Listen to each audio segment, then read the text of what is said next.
Today we will be reading City of Bones and a few chapters from that. Pandemonium. You've got to be kidding me, the bouncer said, folding his arms across his massive chest. He stared down at the boy in the red zip-up jacket and shook his shaved head. You can't bring that thing in here. The 50 or so teenagers in line outside Pandemonium Club leaned forward to eavesdrop. It was a long wait to get into the all-age club, especially on a Sunday, and not much generally happened in line. The bouncers were fierce and would come down instantly on anyone who looked like they were going to start trouble. 15-year-old Clary Frey, standing in line with her best friend Simon, leaned forward along with everyone else, hoping for some excitement. "Aw, come on," the kid hoisted the thing up over his head. It looked like a wooden beam pointed at one end. "It's part of my costume." The bouncer raised an eyebrow. "Which is what?" The boy grinned. He was normal enough looking, Clary thought, for Pandemonium. He had electric blue dyed hair that stuck up around his head like tentacles of a startled octopus, but no elaborate facial tattoos or big metal bars through his ears or lips. "I'm a vampire hunter." He pushed down the wooden thing. It bent easily as a blade of grass bending sideways. "It's fake. Foam rubber, see?" The boy's eyes were way too bright a green, Clary noticed. The color of antifreeze, spring grass. Colored contact lenses, probably. The bouncer shrugged abruptly, bored. Go on in." The boy slid past him, quick as an eel. Clary liked the hilt of his shoulders, the way he tossed his hair as he went. There was a word for him that her mother would have used. Insouciant. "You thought he was cute," said Simon, sounding resigned. "Didn't you?" Clary dug her elbow into his rib, but didn't answer. Inside the club was full of dry ice. Smoke-colored lights played over the dance floor, turning it into a multicolored fairyland of blues and acid greens, hot pinks and golds. The boy in the red jacket stroked the long razor-sharp blades in his hands, an idle smile playing over his lips. It had been so easy. A little bit of glamour on the blade to make it look harmless.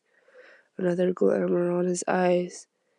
And the moment the bouncer had looked straight at him, he was in. Of course, he could probably have gotten by without all the trouble, but it was part of the fun, fooling with the Mundies, doing it all out in the open right in front of them, getting off on the blank looks on their sheep-like faces. Not that humans didn't have their own uses. The boy's green eyes scanned the dance floor, where slender limbs, clad in straps of silk and black leather, appeared and disappeared inside the revolving columns of smoke as the Mundies danced. Girls tossed their long hair, boys swung their leather-clad hips, and bare skin glittered with sweat. Vitality just poured off them, waves of energy that filled him with a drunken dizziness. His lips curled. They didn't know how lucky they were. They didn't know what it was like to eke out life in a dead world, where the sun hung limp in the sky like a burned cinder. Their lives burned as brightly as candle flames, and were as easy to snuff out. His hand tightened on the blade he carried, and he began to step onto the dance floor when a girl broke away from the mass of dancers and began walking towards him. He stared at her. She was beautiful for a human. Long hair, nearly the precise color of black ink, charcoal eyes, floor-length white gown, the kind women used to wear when this world was younger. Lace sleeves belled out around her slim arms. Around her neck was a thick silver chain on which a dark red pendant the size of a baby's fist. He had to narrow his he only had to narrow his eyes to know it was real, real and precious. His mouth started to water as she neared him. Vital energy pulsed from her like blood from an open wound. She smiled, passing him, beckoning him with her eyes.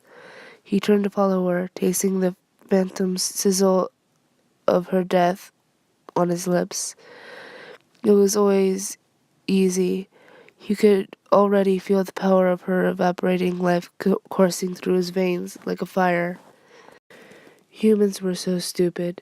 They had something so precious, and they barely safeguarded it at all. They threw away their lives for money, for packets of power, for a stranger's charming smile. The girl was a pale ghost retreating through the colored smoke.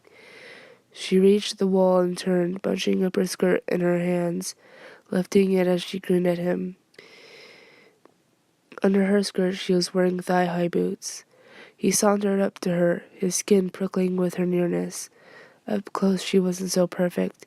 You could see the mascara smudged under her eyes, the sweat sticking her hair to her neck. You could smell her mortality, the sweet rot of corruption. Got you, he thought. A cool smile curled her lips. She moved to the side, and he could see she was leaning against a closed door.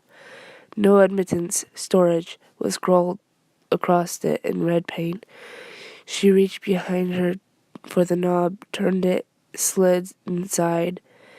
He caught a glimpse of stacked boxes, tangled wiring, a storage room. He glanced behind him. No one was looking. So much the better if she wanted privacy. He slipped into the room after her, unaware that he was being followed. So, said Simon, pretty good music, eh? Clary didn't reply. They were dancing, or what passed for it.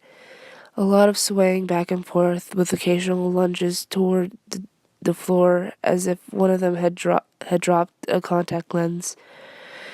In the space between a group of teenage boys in metallic corsets and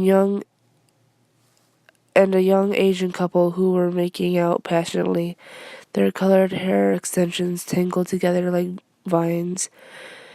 A boy with lip piercings and a teddy bear backpack was handing out free tablets of herbal ecstasy, his parachute pants flapping in the breeze from the wind machine. Clary wasn't paying much attention to their immediate surroundings. Her eyes were on the blue-haired boy who talked his way into the club. He was prowling through the crowd as if he were looking for something. There was something about the way he moved that reminded her of something. I, for one, Simon went on, am enjoying myself immensely. This seemed unlikely. Simon, as always, stuck out at the club like a sore thumb, in jeans and an old t-shirt that said, Made in Brooklyn, across the front. His freshly scrubbed hair was dark brown instead of green or pink, and his glasses perched crookedly on the end of his nose. He looked less as if he were contemplating the powers of darkness and more as if he were on his way to a chess club.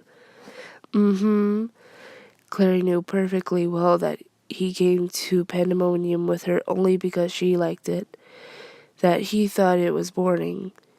She wasn't even sure why it was that she liked it. The clothes, the music made it like a dream, someone else's life, not her boring real life at all. But she was always too shy to talk to anyone but Simon. The blue-haired boy was making his way off the dance floor. He looked a little lost, as if he hadn't found whom he was looking for.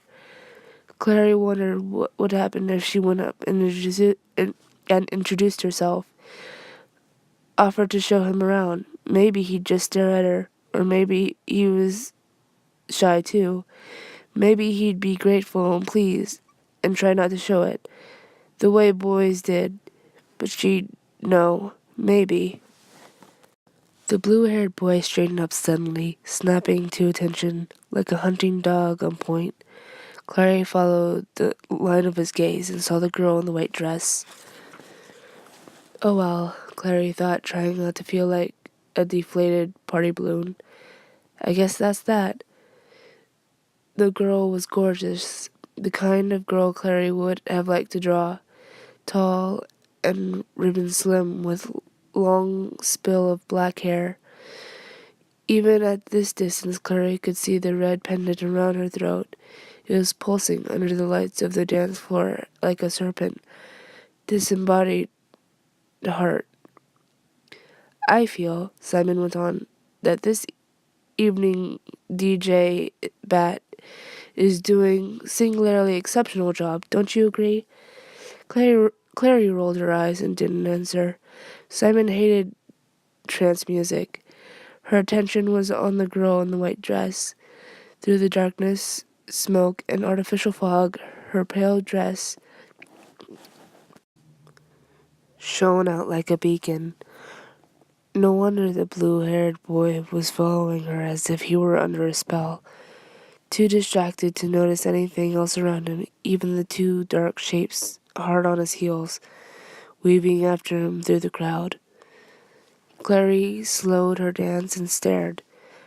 She could just make out that the shapes were boys, tall and wearing black clothes.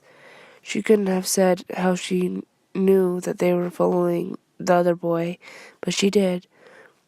She could see it in the way they paced him, their careful watchfulness, the slinking grace of their movements. A small flower of apprehension began to open inside of her chest. Meanwhile, Simon added, I wanted to tell you that lately I've been cross-dressing. Also, I'm sleeping with your mom. I thought you should know. The girl reached the wall and was opening the door marked No Admittance. She beckoned the blue-haired boy after her, and they slipped through the door. It wasn't anything Clary hadn't seen before, a couple sneaking up into the dark corners of the club to make out, but that had made it even weirder that they were being followed. She raised herself on tiptoe, trying to see over the crowd. The two guys had stopped at the door and seemed to be conferring with each other. One of them was blonde and the other dark-haired. The blonde one reached into his jacket and drew out something long and sharp that flashed under the strobing lights. A knife. Simon! Clary shouted and seized his arms.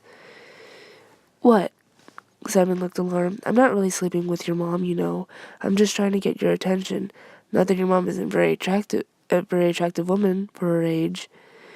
Do you see those guys? She pointed wildly, almost hitting a curvy black girl who was dancing nearby. The girl shot her an evil look. Sorry. Clary turned back to Simon. Do you see those two guys over there, by the door? Simon squinted, then shrugged. I don't see anything. There are two of them. They were following the guy with the blue hair. The one you thought was cute. Yes, but that's not the point. The blonde one pulled out a knife.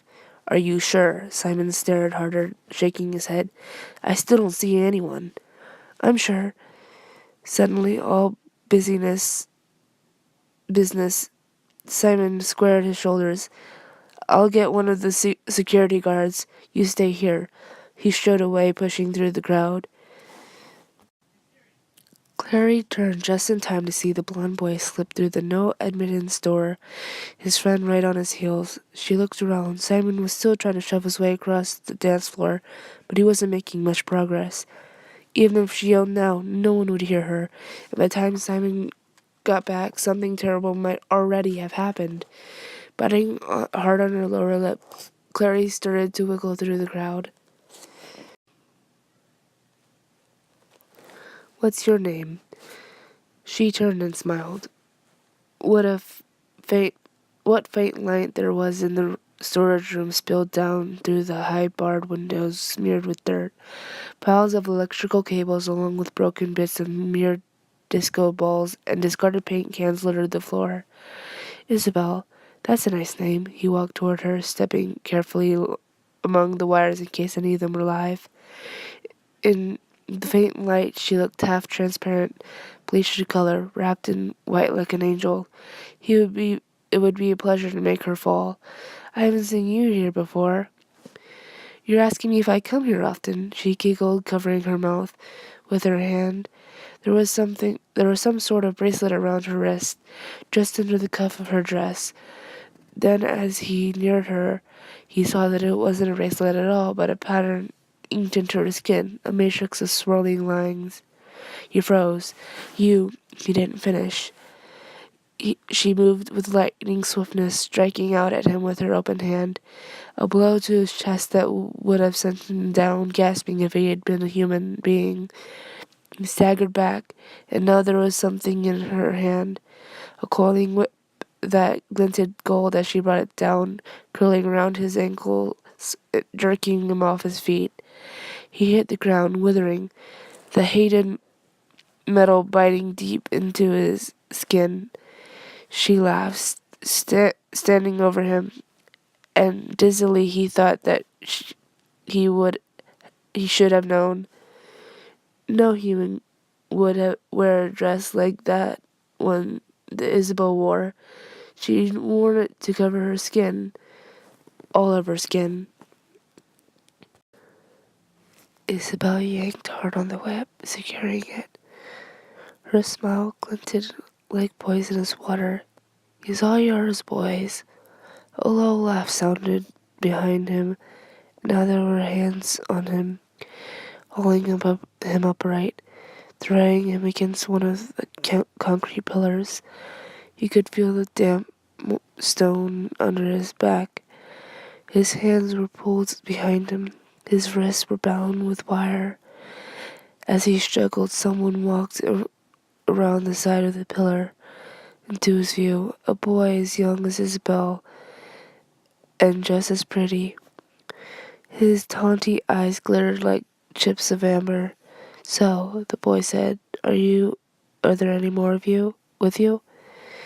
The blue-haired boy could feel blood welling up under the too tight metal, making his wrist slippery. "Any other what?" "Come on now." The tawny-eyed boy looked tawny-eyed boy held up his hands, and his dark sleeve slipped down, showing the runes inked all over his wrist. The backs of his hands, his palms. "You know what I am." Far back inside his skull, the shackled boy's second set of teeth began to grind. "Shadow Hunter," he hissed. The other boy grinned all over his face. "Got you," he said. Clary pushed the door to the storage room open and stepped inside. For a moment she thought it was deserted. The only windows were high up and barred. Faint street noise came through them, the sound of honking cars and squealing brakes. The room smelled like old paint, and a heavy layer of dust covered the floor, marked by smeared shoe prints. "There's no one in here," she realized, looking around in bewilderment. It was cold in the room, despite the August heat outside. Her back was icy with sweat. She took a step forward, tangling her feet in the electrical wires. She bent down to free her sneakers from the cables, and heard voices. A girl's laugh, a boy answering sharply. Then she straightened up. She saw them.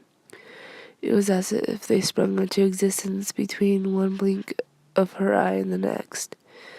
There was the girl in her long white dress, her black hair hanging down her back like damp seaweed.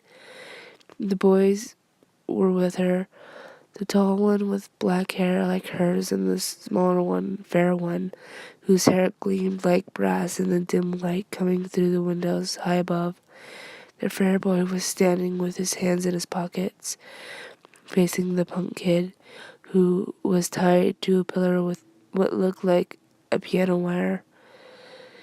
his hands stretched out behind him, his legs bound at the ankles.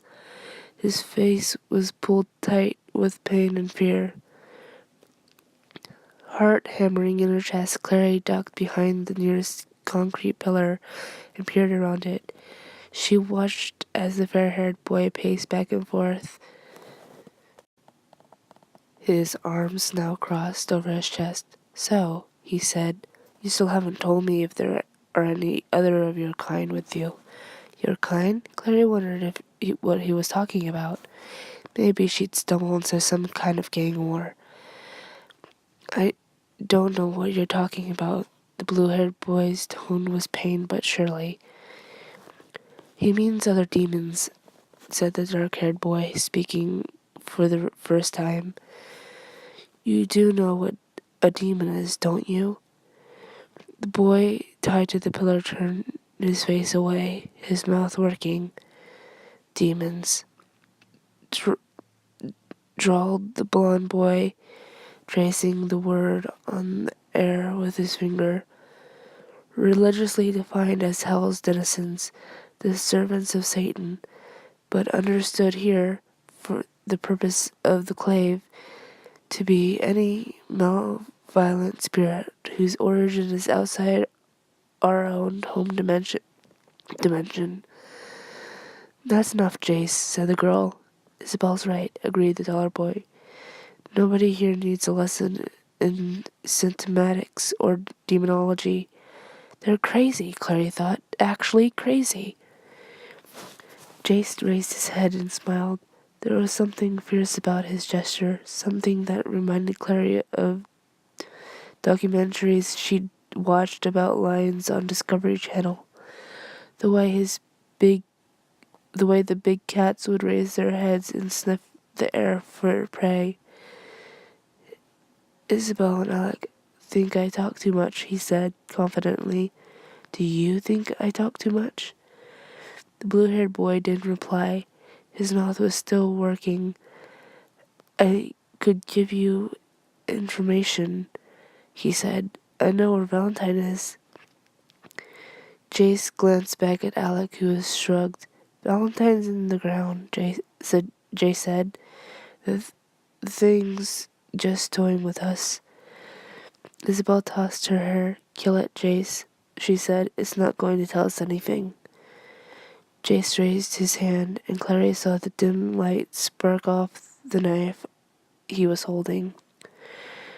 It was oddly translucent, and the blade clear as crystal, sharp as a shard of glass, and hilt set with red stones.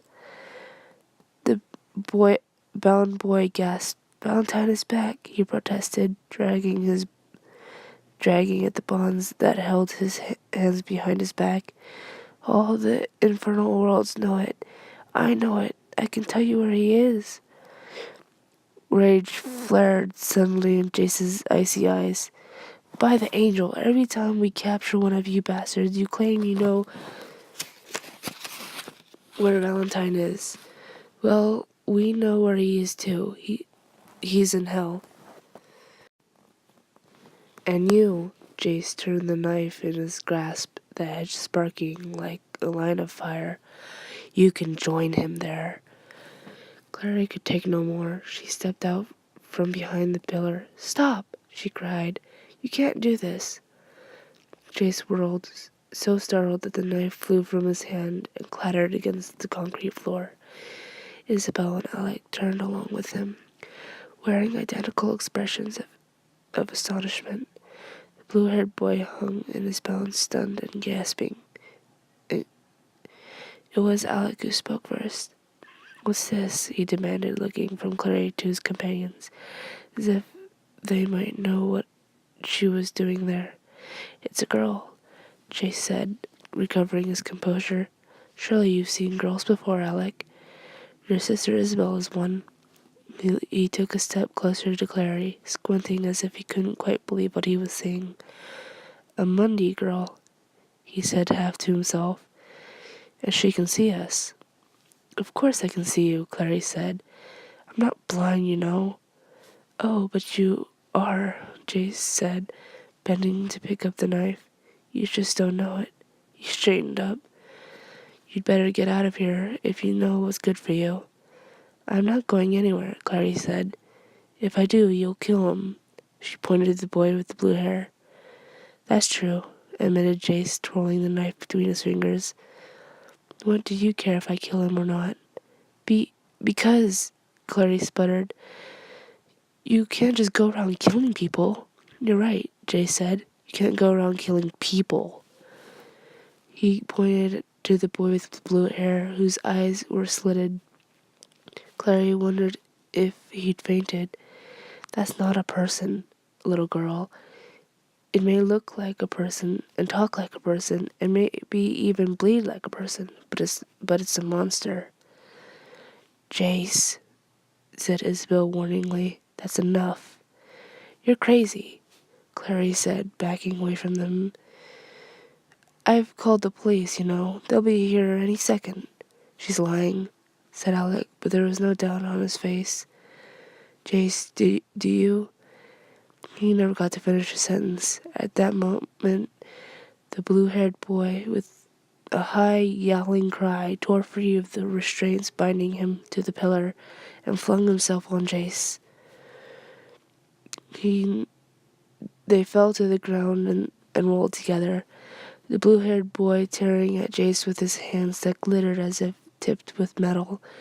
Clary backed away, wanting to run, but her feet caught on a loop of wiring, and she went down, knocking the breath out of her chest. She could hear Isabel shrieking. Rolling over, Clary saw the blue-haired boy sitting on Jace's chest. Blood gleamed at the tips of his razor-like claws. Isabel and Alec were running toward them. Isabel brandished a whip in her hand. The blue-haired boy slashed at Jace with his extended claws. Jace threw an arm up to protect himself, and the claws raked it, splattering blood. The blue-haired boy lunged again, and Isabel's whip came down across his back. He shrieked and fell to the side. Swift as a flick of Isabel's whip, Jace rolled over. There was a blade gleaming in his hand. He sank the knife into the blue-haired boy's chest. Blackish liquid exploded around the hilt. The boy arched off the floor, gurgling and twisting. With a grimace, Jace stood up. His black shirt was blacker now in some places, wet with blood.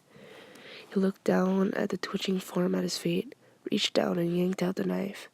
The hilt was slick with black fluid. The blue-haired boy's eyes flickered. His eyes fixed on Jace seemed to burn. Between his teeth he hissed, "So be it. The Forsaken will take you all." Jace seemed to snarl. The boy's eyes rolled back. His body began to jerk and twitch as he crumpled, folding in on himself, growing smaller and smaller until he vanished entirely. Clary scrambled to her feet, kicking free of the electronical wiring. She began to back away. None of them was paying attention to her. Alec had reached Jace and was holding his arm, pulling the sleeve, probably trying to get a good look at the wound. Clary turned to run, and found her way blocked by Isabel, whip in hand. The gold length of it was stained with dark fluid. She flicked it towards Clary, and the end wrapped itself around her wrist and jerked tight. Clary gasped with pain. "Stupid little Mundy," Isabel said between her teeth. "You could have gotten Jace killed." "He's crazy," Clary said, trying to pull her wrist back. The whip bit deeper into her skin. "You're all crazy. What do you think you are, vigilante killers? The police? The police aren't usually interested unless you can produce a body," said Jace, cradling his arm. He picked his way across the cable-strewn floor toward Clary. Alec followed behind him, face screwed into a scowl. Clary glanced at the spot where the boy had disappeared from and said nothing. There wasn't even a smear of blood there, nothing to show that the boy had ever existed. "They return to their home dimension when they die," said Jace, "in case you were wondering." "Jace," Alec hissed, "be careful." Jace drew his arm away. A ghoulish freckling blood marked his face. He still reminded her of a lion with his wide-spaced, light-colored eyes and that tawny gold hair. "She can see us, Alec," he said. "She already knows too much." "So what do you want me to do with her?" Isabel demanded. "Let her go," Jace said quietly. Isabel shot him a surprised, almost angry look, but didn't argue. The whip slithered away, freeing Clary's arms. She rubbed her sore wrist, wondering how the hell she was going to get out of there. "Maybe we should bring her back with us," Alex said. "I bet Hodge would like to talk to her." "No way are we bringing her to the Institute," Isabel said. "She's a Mundi." "Or is she?" said Jace softly. His quiet tone was worse than Isabel's snapping or Alex's anger. "Have you had dealings with demons, little girl? Walking with warlocks, talking with night children, have you—" "My name is not Little Girl," Clary interrupted, "and I have no idea what you're talking about." "Don't you?" said the voice in the back of her head. "You saw the boy vanish into thin air. Jace isn't crazy. You just wish he was. I don't believe in demons or whatever you—" "Clary?" It was Simon's voice. She whirled around. He was standing by the storage room door. One of the burly bouncers who'd been stamping hands at the front door was next to him. "Are you okay?" He peered at her through the gloom. "Why are you in here by yourself? What happened to the guys, you know, the ones with the knives?"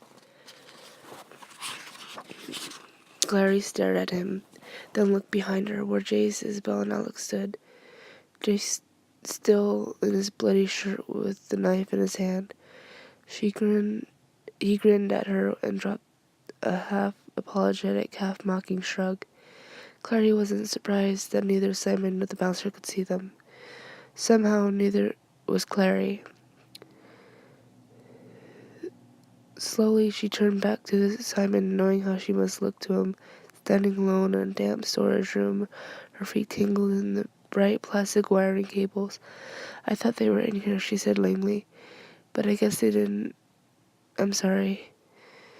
She glanced from Simon, whose expression was changing from worried to embarrassed, to the bouncer, who just looked annoyed. It was a mistake. Behind her, Isabel giggled. "I don't believe it," Simon said stubbornly as Clary, standing at the curb, tried desperately to hail a cab. Street cleaners had come down to the orchard while they were inside the club, and the street was glossed black with oily water. "I know," she agreed. "You'd think there'd be some cab. Where is everyone going at midnight on Sunday?" She turned back to him, shrugging. "You think we'd have better luck on Hudson?" "No, not the cabs," Simon said. I didn't believe you. I don't believe those guys with knives just disappeared." Clary sighed. "Maybe there weren't any guys with knives, Simon. Maybe I just imagined the whole thing." "No way." Simon raised his hand over his head, but the oncoming taxis whizzed by him, spraying dirty water. "I saw your face when I came into that storage room. You looked seriously freaked out, like you'd seen a ghost." Clary thought of Jace with his lying cat eyes. She glanced down at her wrist bracelet by a thin red line where Isabel's whip had curled. "No, not a ghost," she thought. "Something even weirder than that." It was just a mistake," she said wearily. She wondered why she wasn't telling him the truth, except, of course, that he'd think she was crazy. And there was something about that what had happened, something about the black blood bubbling up around Jace's knife, something about his voice when he'd said, "Have you talked with the night children?" that she wanted to keep to herself. "Well, it was hell of an embarrassing mistake," Simon said. His glance He glanced back to the club, where a thin line still snaked out the door and halfway down the block. I doubt they'll ever let us back into pandemonium. What do you care? You hate pandemonium. Clary raised her hand as the yellow shape sped toward them through the fog. This time, though, the taxi screeched to a halt near the corner. The driver laying into his horn as if he needed to get their attention. Finally, we get lucky. Simon yanked the taxi door open and slid into the plastic-covered back seat. Clary followed, inhaling the familiar New York cab smell of old cigarette smoke, leather, and hairspray. Going to Brooklyn, Simon said to the cabbie, and then he turned to Clary. Look, you know you can tell me anything, right? Clary hesitated for a moment, then nodded. Sure, Simon, she said. I know I can. She slammed the cab door shut behind her, and the taxi took off into the night. Thank you for watching. I know this ASMR, I got a little loud a couple of times, but I did my best. Goodbye.